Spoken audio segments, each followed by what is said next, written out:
Hello learners, कैसे हैं आप सब। उम्मीद है कि अच्छे होंगे। तो आपके लिए हम पेपर वन का एनालिसिस लेकर के आ गए हैं, जो 3 जनवरी को एग्ज़ाम हुआ है अभी शिफ्ट वन में। तो ये पूरा एक कंप्लीट और कॉम्प्रिहेंसिव एनालिसिस हमने किया है पेपर वन का, जितने भी स्टूडेंट से हमारी बात हो सकी और जहाँ जहाँ से भी इंफॉर्मेशन हमें मिल सकी हमने वो कलेक्ट की और आपके लिए एक पूरा कंप्लीट पैकेज लेकर के आए हैं। तो देखते हैं जो ओवरऑल पेपर डिफ़िकल्टी रहा है वो मॉडरेट था, और पेपर बहुत ज़्यादा आसान नहीं था ये वाला, और ना बहुत ज़्यादा टफ था, बीच का पेपर था।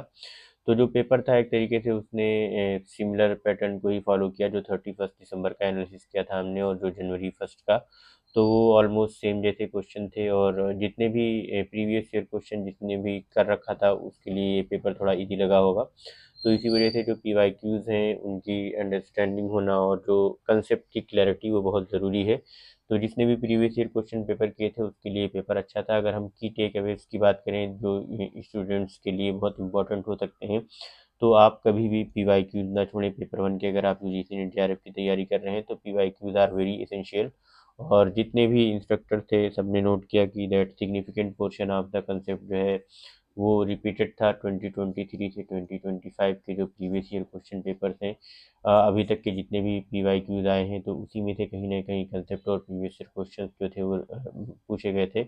और अगर हम टाइम मैनेजमेंट की बात करें तो डेटा इंटरप्रिटेशन और logical reasoning, specially Indian logic, उन्होंने स्टूडेंट्स का टाइम बहुत ज़्यादा ले लिया। तो आपको मैंने बताया भी था कि पेपर वन किस तरीके से आपको अटेम्प्ट करना है।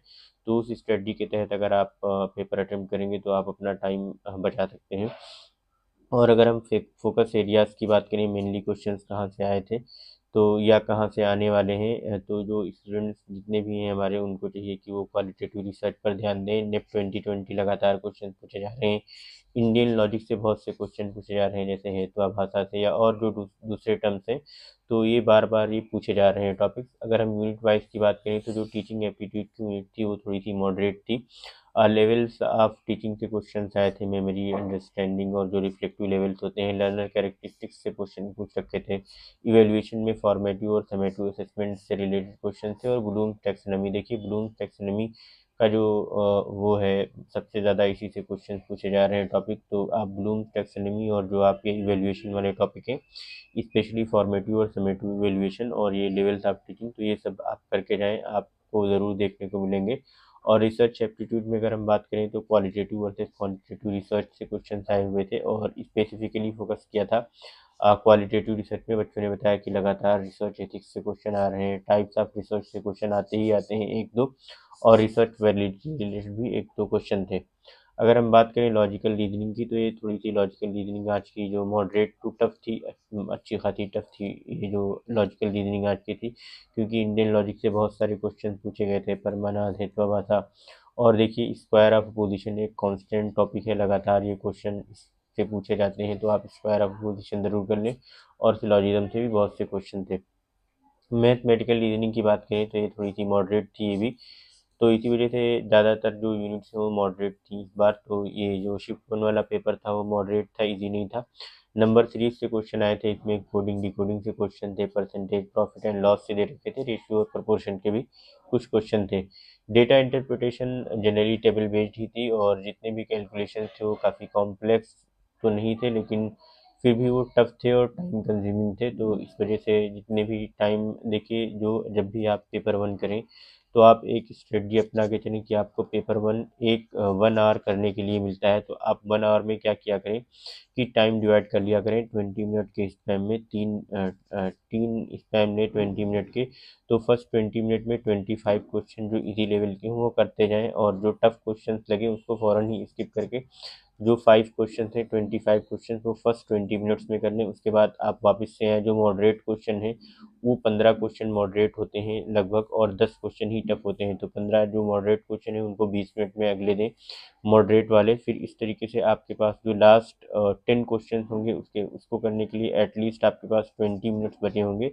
तो हर एक 5 क्वेश्चन पे आप 10 मिनट दे सकते हैं। तो इस तरीके से आप अपना टाइम सेव कर सकते हैं, या ये पेपर को आप कर सकते हैं। तो ये जो टफ पोर्शन है इसको आप यहाँ पे कर लें। तो जितना भी टफ पोर्शन है उसको आप अच्छे से 20 मिनट दे करके लास्ट के वो करें। तो इस ये पेपर को सॉल्व करने का ही एक तरीका है, इसी से आप अपना टाइम सेव कर सकते हैं।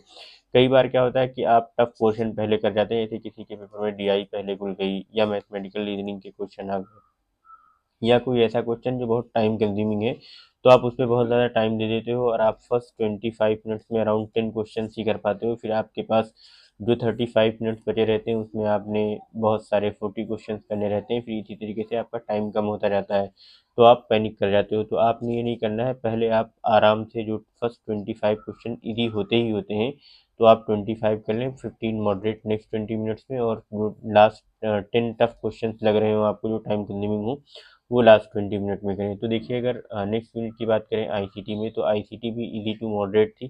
कंप्यूटर मेमोरी से क्वेश्चन आए थे, रैम रोम से, मालवेयर वायरसेस के बारे में पूछ रखा था, और बाइनरी टू डेसिमल कन्वर्जन कैसे करते हैं, इससे रिलेटेड क्वेश्चन थे, और ईमेल प्रोटोकॉल से क्वेश्चन आए हुए थे, बीसीसी और ये ब्लाइंड कार्बन कॉपी और कार्बन कॉपी से रिलेटेड क्वेश्चन थे कि ये क्या होते हैं, तो ये पढ़ लेना आप। हायर एजुकेशन की यूनिट जो थी वो मॉडरेट थी, क्योंकि इसमें एंशियंट एजुकेशन थे, तक्षशिला नालंदा से रिलेटेड क्वेश्चन थे। देखिए, ये टॉपिक भी काफ़ी जो है फ्रीक्वेंट टॉपिक है, बार बार इससे क्वेश्चन पूछे जाते हैं। नेशनल एजुकेशन पॉलिसी नेक्स्ट 2020 भी एक मोस्ट इंपॉर्टेंट टॉपिक है, इससे आप ज़रूर पढ़ें। Pre and post independence education के जो कमीशन आए हैं, तो उसकी क्रोनोलॉजी आप पढ़ लेना अच्छे से, तो वो भी बहुत इंपॉर्टेंट है।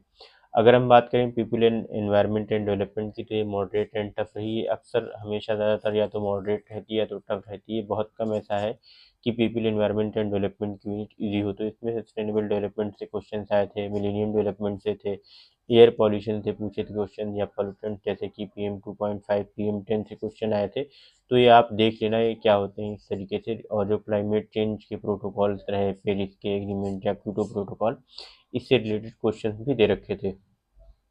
अगर हम बात करें कम्युनिकेशन की, तो ये काफ़ी इजी यूनिट थी। कम्युनिकेशन में ज़्यादातर हमेशा अक्सर इजी ही क्वेश्चन आते हैं, तो बैरियर्स टू कम्युनिकेशन से क्वेश्चन पूछ रखे थे, टाइप्स ऑफ कम्युनिकेशन जैसे इंटरपर्सनल या इंट्रापर्सनल, और मॉडल्स ऑफ कम्युनिकेशन से क्वेश्चन आए हुए थे। अगर हम बात करें अपनी लास्ट मिनट की रीडिंग कॉम्प्रिहेंशन वाली, तो ये इजी टू मॉडरेट थी। पैसेज जो है वो ज़्यादातर सीधा सा था, और आप क्वेश्चन पढ़ते और क्वेश्चन का आंसर आपको पैसेज में ही मिल जाता। तो इसे पूरा हमारा एनालिसिस था, और आप हमारे साथ बने रहें। जो 3 जनवरी को आज सेकेंड शिफ्ट में एग्ज़ाम होगा, उसका भी एनालिसिस हम इसी तरीके से लेकर के आएंगे। आप चैनल को सब्सक्राइब कर लें ताकि आपको नोटिफिकेशन मिल जाए जैसे ही हम वीडियो अपलोड करें। हम कोशिश करेंगे जल्दी से जल्दी वीडियो अपलोड कर दें। और बेस्ट ऑफ लक आप लोगों के एग्ज़ाम के लिए। बिल्कुल भी पैनिक ना करें, आराम से एग्ज़ाम देने जाएँ, टेंशन ना लें। और अगर आपने प्रीवियस ईयर क्वेश्चन प्रैक्टिस करने हो, तो हमारे चैनल की प्लेलिस्ट में चले जाएँ। वहाँ पे हमने टीचिंग एप्टीट्यूड, रिसर्च एप्टीट्यूड और जो कम्युनिकेशन की यूनिट है, और उसके अलावा मैथमेटिकल रीजनिंग के प्रीवियस ईयर क्वेश्चन हैं, वो करा रखे हैं 2004 से लेकर के 2025 तक। तो आप अच्छे से आसानी से वो कर सकते हैं और अपने स्कोर के और को और बेहतर करें। तो thank you so much guys, मिलते हैं नेक्स्ट वीडियो में। Bye bye.